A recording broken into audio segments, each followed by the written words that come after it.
বছরের মেয়ের যদি কল্লা শরীর থেকে কাইটা আলাদা করে ফেলা হয়, এতটা ছোট্ট মাসুম মেয়ে, ও আখিরাতে গিয়ে কি বলবে, আল্লাহর কাছে কি বলবে?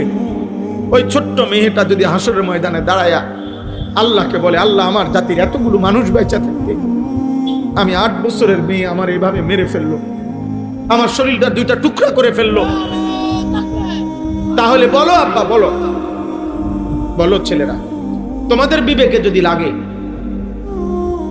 তোমাদের বোন আগামী দিনে নিরাপদ? প্রত্যেক মানব সন্তানের ভিতরে এই ছোট বাচ্চা ওইটা বুঝছে, ওই দেখছেন নি ওই মোবাইল ধরে রাখছে, মানে সৃষ্টিগতভাবে গুনার প্রতি ঘৃণা।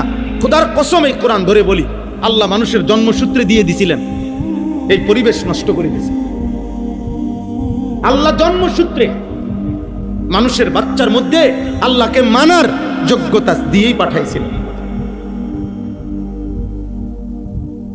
কিন্তু আমরা আফসোস, আমরা সবাই মিলে আমাদের সমাজ ছেড়ে দিছি। আমরা, তোমরা বলো ভাই, তোমরা যারা 18 বছর 14 বছর 16 বছরের ছেলে, তোমরাই বলো, তোমাদের ছোট বোন আছে না কারো? তো তোমাদের বোন আগামী দিনে কেমনে নিরাপদ থাকবে বলো ভাই? সবাই মিলে যেভাবে তোমরা মোবাইলে পাগল হয়ে গেলা, সবাই যে যা পাইতেছো দেখতেছো, সবাই মনে করে চাচ্ছ সারা পৃথিবীর সব নারী, তোমার দেশের সব মহিলা উলঙ্গ হয়ে যাক, তুমি সবাইকে দেখতে চাচ্ছ, তাইলে আগামী দিনে তোমার বোন বাঁচবে কেমনে? তোমার কন্যা বাঁচবে কেমনে? আমারও তো 4.5 বছরের ছোট্ট মেয়ে আছে, আমার সে মেয়ে বড় হবে কোন সমাজে বলো? আগামী দিনে আল্লাহ চাহে তো, এখন তোমাদের যাদের বয়স 16 বছর 18 20 বছর, আল্লাহ যদি হায়াত দেয়, আমরা দোয়া করি আল্লাহ তোমাদেরকে হায়াত দিক, তো তোমরাও তো আব্বা আগামী 10 বছরের ব্যবধানে আল্লাহ দিলে ইনশাআল্লাহ তোমরা তো বিয়ে করবে। তো যে মেয়েটা বড় হইতেছে, আগামী দিনে তুমি যাকে বিবাহ করবে, ও যদি ইজ্জত নিয়ে বড় না হয়, সতীত্ব নিয়ে বড় না হয়, চরিত্র নিয়ে বড় না হয়, তো তুমি চরিত্রবান মেয়ে কোত্থেকে খুঁজাবে? তোমরা যে যাকে পাচ্ছ, যে যেখানে পাইতেছ, নারীর ছবি তুলতেছ, মেয়ের ছবি তুলতেছ, যে যাকে পাচ্ছ তারে ফুসলাইয়া প্রলোভন করে হারাম প্রেম ভালোবাসার নামে অশ্লীলতার মধ্যে ডুবাই দিতেছ। তা আগামী দিনে বাঁচবা কেমনে আব্বা? পবিত্র নারী মিলবে কিভাবে? মোবাইলের নারী আর ঘরের বিবাহিত স্ত্রী এক কথা না, দুইটা তো এক বিষয় না রে বাপ। বাঁচতে শিখো, বাঁচতে শিখো। আমরা বললাম এটা একক কোনো সরকারের দায়ী করলে হবে না, একটি দেশের সম্মিলিত জনগণ আমরা, ছোট বড় নাবালেগ বয়স্ক নারী পুরুষ, আমাদের প্রত্যেকের সচেতনতা, প্রত্যেকের সামষ্টিক প্রচেষ্টা আমাদের সমাজ থেকে এই মুহূর্তে বাংলাদেশে একেবারে মরণ ব্যাধি, একেবারে মহামারীর মতো ধর্ষণ এবং পরকীয়া বাংলাদেশের এই মুহূর্তে একেবারে চ্যালেঞ্জিং পর্যায়ে পৌঁছে গেছে, যা যদি এই মুহূর্তে নিয়ন্ত্রণ করা না হয়, আমার দেশের ভবিষ্যৎ পুরোপুরি অন্ধকার হয়ে যাবে, পুরোপুরি। এজন্য তোমরা প্রত্যেকটা যুবক যার যার জায়গা থেকে, আমরা আওয়ামী লীগ বিএনপি বুঝি না, আমরা জাতীয় পার্টি জামাত ইসলাম বুঝি না, আমরা বুঝি 18 কোটি বাংলাদেশের প্রত্যেকটা জনগণ বলতে হবে, দর্শকের বেবিচারীর নগদ বিচার চাই, নগদ শাস্তি চাই, আমরা নগদ বিচার হইতে হবে, নগদ। আজকে যদি প্রিয় ভাই শহীদ শরীফ উসমান হাদি থাকতো, তো দেখতা প্রতিবাদ কাকে বলে। ইমানদার চলে গেছে, সাহসী যুবক চলে গেছে, নয়তো দেখতা তুলপার হয়ে যাইত। আল্লাহ পাক আবার আমার দেশে তোমাদের মাঝ থেকে হাদির মতো সন্তান আল্লাহ কবুল করে নেন। দয়া করো, প্রত্যেকেই ফিকির করো, আখলাকের হেফাজত করো। আব্বা, তোমার মা আছে, তোমার বোন আছে, তোমার কন্যা আছে, তোমার স্বজন আছে। আমরা পারস্পরিক মানুষ, সামষ্টিক মানুষ, আমরাই সবাই সবাই আত্মীয় স্বজন, আমরা সবাই সবার আপনজন। আমাদের মা, আমাদের বোন, আমাদের নারী, আমাদের কন্যারা যদি আমাদের সমাজে নিরাপদে থাকতে না পারে, যেখানেই লাঞ্ছিত হয়, যেইখানেই হোক, যার দ্বারাই হোক, সেটাই চরম ঘৃণিত এবং তার বিরুদ্ধেই প্রতিবাদ করা আমাদের দায়িত্ব। সে যেই হোক, আমার ঘরের হোক, আপনজন হোক আর দূরের হোক, আমার সমগোত্রীয় হোক অথবা অন্য গোত্রের হোক, ধর্ষক ধর্ষকই, ব্যভিচারী ব্যভিচারী, আমরা ধর্ষককে থুতু মারি, আমরা ব্যভিচারীকে আমরা থুতু মারি, চরিত্রহীনকে আমরা ঘৃণা করি, ঘৃণা করি। আল্লাহর নবী সাল্লাল্লাহু আলাইহি সাল্লাম বলেছেন, দুইটা পাপ মারাত্মক, একটা হলো জিনা, ব্যভিচার, নারীর সাথে হারাম সম্পর্ক, আরেকটা হলো মদ পান করা, নেশা করা, নেশা। খোদার কসম হাদিসে আছে, নবীজি বলছে, যে নেশা করে এবং জিনা করে, প্রিয় ভাই মনে রাখেন, আল্লাহর নবী বলেন, জিনাকার যখন জিনা করে, নেশাখোর যখন নেশা করে, এর ঠিক তার পূর্ব মুহূর্তে আল্লাহ ওই নাফরমানের কলিজার থেকে ঈমান টেনে বাইর করে ফেলে, যেভাবে গায়ের জামা খুলে ফেলে। নবীজি হাদিসে উদাহরণ দিয়েছেন।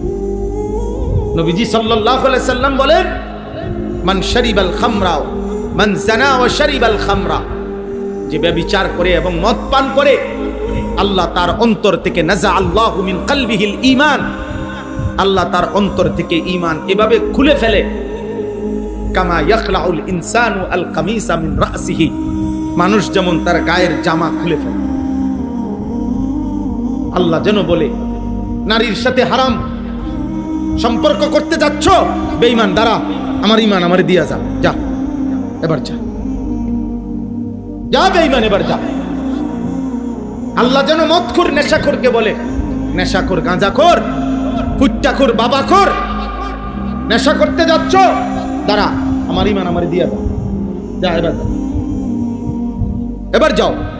বলেন নাউযুবিল্লাহ, কত বড় বিপদের কথা ভাই। এই ঈমান যদি আর ফেরত না আসে, এই ঈমান যদি আর ফেরত না আসে, তো চিরস্থায়ী জাহান্নাম। ঈমানবিহীন কবরে গেলে চিরস্থায়ী জাহান্নামী না? কথা বলে না তো? এই অবস্থায় যদি মৃত্যু হয়, উলঙ্গ ছবি দেখতে দেখতে তুমি যে রাত গভীরে ঘুমায় গেলা, আর যদি ঘুম না ভাঙে, প্রতিদিন সারা পৃথিবীর আন্তর্জাতিক রিপোর্ট এটা, প্রত্যেক দিন সারা পৃথিবীতে প্রতি বছর কয়েক মিলিয়ন মানুষ শুধু ঘুমেই মারা যায়। এটা আন্তর্জাতিক হিসাব, কয়েক মিলিয়ন। 1 মিলিয়ন মানে 10 লাখ, 10 লক্ষ হলে 1 মিলিয়ন হয়, এরকম কয়েক মিলিয়ন মানুষ, মানে কোটি কোটি মানুষ ঘুমেই মরে যায়। আর ঘুম, আমার নিজস্ব জানাশোনা, আমার আত্মীয়র মধ্যে 2 জন মানুষ এমন, 2 জন, একজন মাঝ বয়সী, আরেকজন একটু বয়স্ক, ঘুমের মধ্যে মারা গেছে। জলজ্জান্ত মানুষ, একজন প্রফেসর, শুইছে রাত্রে, ভালো মানুষ, সকালবেলা দরজা ভাঙ্গিয়া, জানালা আরে চিটকারি ভাঙ্গিয়া এরপরে বাইর করছে, মরা। এই জন্য আমরা তোমাদের ভালোর জন্য বলছি, আমি কঠোর বললাম, শক্ত বললাম, আমার সমাজ অনিরাপদ হয়ে গেছে। প্রতিদিন পত্রিকার পাতা দেখেন, আপনারা খবর শুনেন, বাবা চাচা যারা আছেন, আপনারা একটু খবর শুনেন, পরকীয়া কি পরিমাণ, নারী পুরুষকে হত্যা করে, পুরুষ নারীকে হত্যা করে, নারী আরেক পুরুষের জন্য নিজের কোলের বাচ্চা মাইরা ফেলে। এরকম জঘন্যতা পৃথিবীতে তো আইয়ামে জাহিলিয়াতে, সেই ইসলাম পূর্ব বর্বর যুগতে এমন কাহিনী ছিল। এ কোন সমাজ আমাদের? এ কোন পৃথিবীতে আমরা আসছি? নারীর স্বামী আছে, অন্য পুরুষ খুঁজে, পুরুষ স্ত্রী আছে, অথচ নাফরমান ব্যভিচারী অন্য নারী তালাশ করে। আস্তাগফিরুল্লাহ, আস্তাগফিরুল্লাহ। আরে কি আশ্চর্য কথা! আপনারা দেখেন পত্রিকার রিপোর্ট, প্রতিদিনকার রিপোর্ট শুনেন, চ্যানেলের খবরগুলো শুনেন, কি বলে প্রতিদিন। এই জন্য আমরা আলহামদুলিল্লাহ জায়গায় জায়গায় এতটুকু। এবার আসেন একটু এদিকে বলি, এদিকে বলি মানে হলো, রাত্রি যত অন্ধকার হয়, রাত যত গভীর হয়, এ কথাও সত্য, আলো তত কাছায়া যায়। এখন বাজে মাত্র 9:22, বোঝা গেল এখনো রাত বাকি অনেক। কিন্তু যদি বাজে রাত 3টা, অন্ধকার যদিও খুব গভীর, কিন্তু বুঝতে হবে ভোর কাছায় গেছে, সকাল কি হয়ে গেছে, কাছায় গেছে, আলো কাছায় গেছে। এই জন্য চরিত্রহীনতা, অসভ্যতা, মারামারি, খুনি, হত্যা, খুন, ধর্ষণ, ব্যভিচার, হারাম, নাফরমান, অশ্লীলতা, বেহায়াপনা, এটা যেমন খুব বেড়ে গেছে, বুঝা গেছে আরেক পিঠে আলো কাছায় গেছে।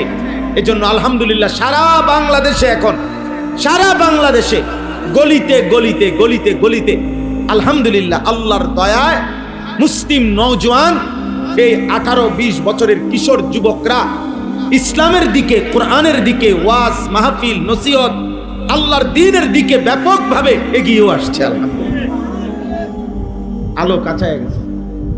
কালকে আমি যেখানে মাহফিল করছি কুমিল্লা সদর দক্ষিণ, ওনারা আমারে দেখাইছে হুজুর ক্লাস 6, 7, 8, সর্বোচ্চ ক্লাস 8 পর্যন্ত পড়ে এই 3 ক্লাসের বাচ্চা প্রায় 25 থেকে 26 জন, ওরা এই মাহফিলটা সাজাইছে।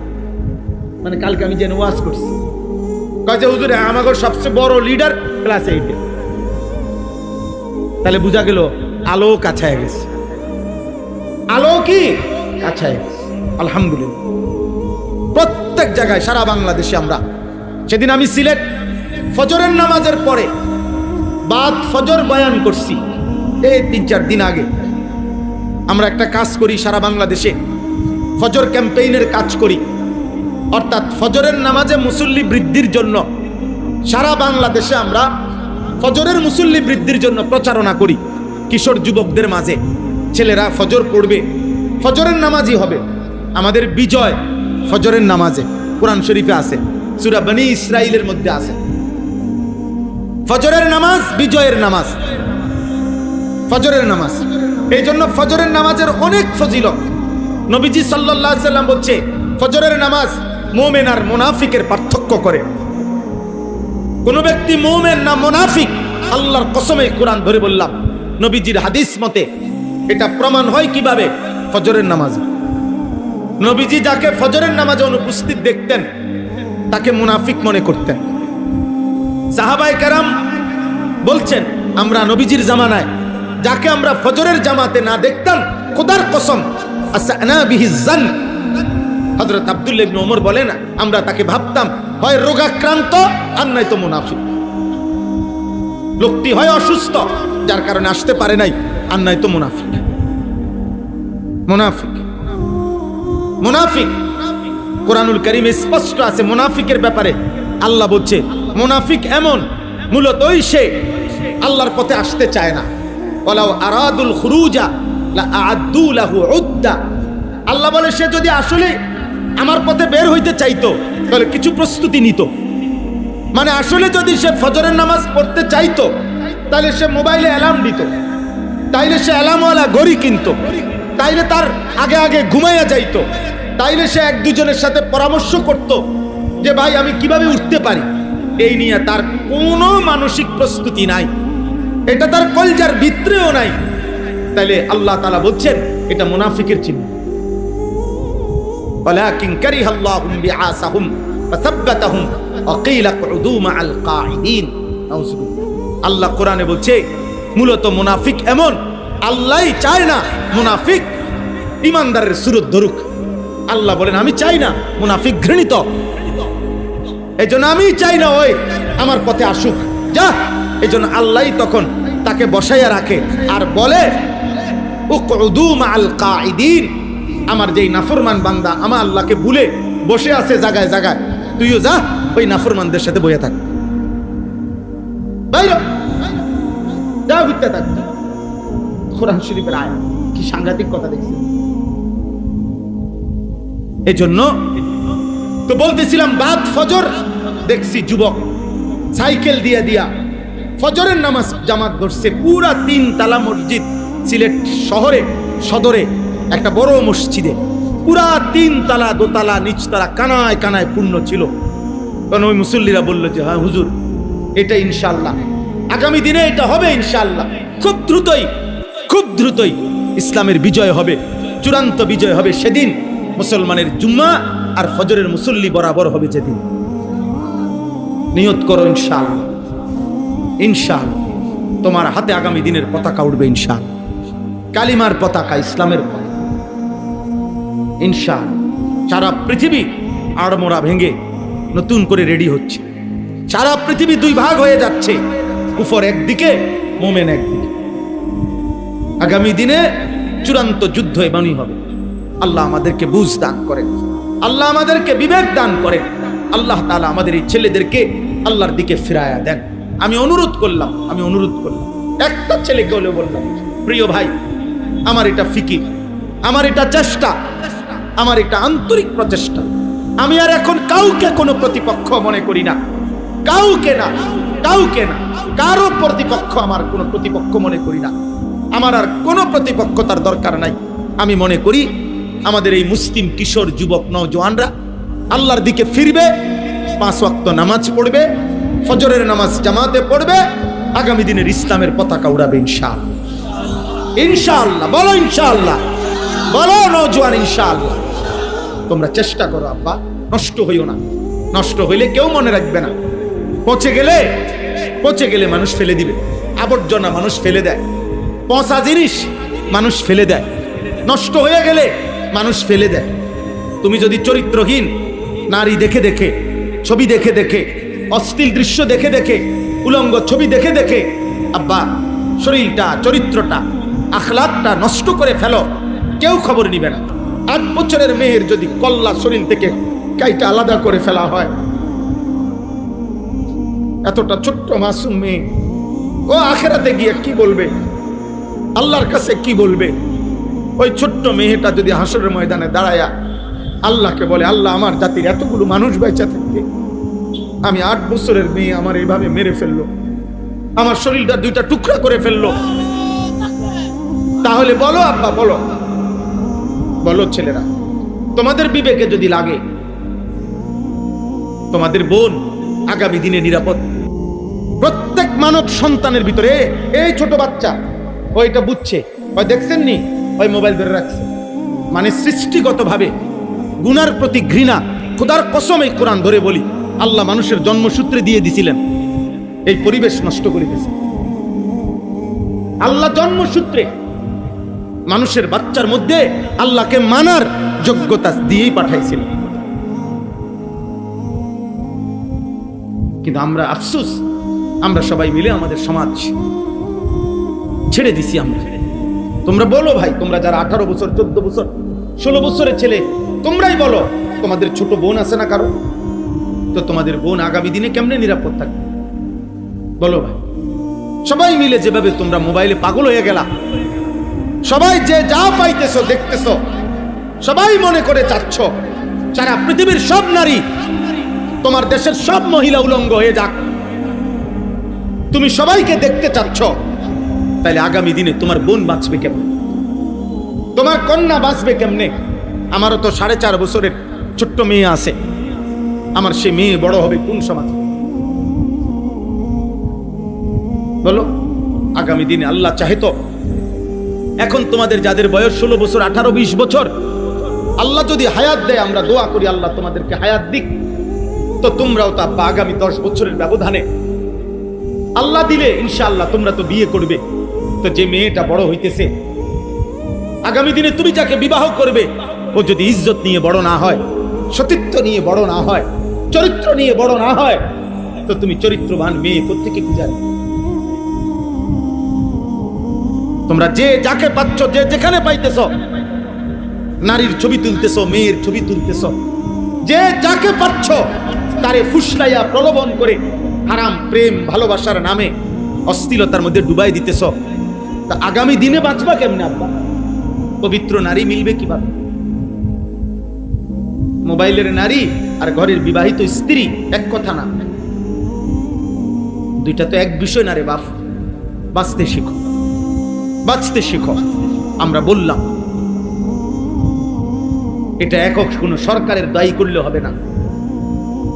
একটি দেশের সম্মিলিত জনগণ আমরা, ছোট বড় নাবালেগ, বয়স্ক নারী পুরুষ, আমাদের প্রত্যেকের প্রত্যেকের সচেতনতা, প্রত্যেকের সামষ্টিক প্রচেষ্টা আমাদের সমাজ থেকে এই মুহূর্তে বাংলাদেশে একেবারে মরণ ব্যাধি, একেবারে মহামারীর মতো ধর্ষণ এবং পরকীয়া বাংলাদেশের এই মুহূর্তে একেবারে চ্যালেঞ্জিং পর্যায়ে পৌঁছে গেছে, যা যদি এই মুহূর্তে নিয়ন্ত্রণ করা না হয় আমার দেশের ভবিষ্যৎ পুরাপুরি অন্ধকার হয়ে যাবে, পুরাপুরি।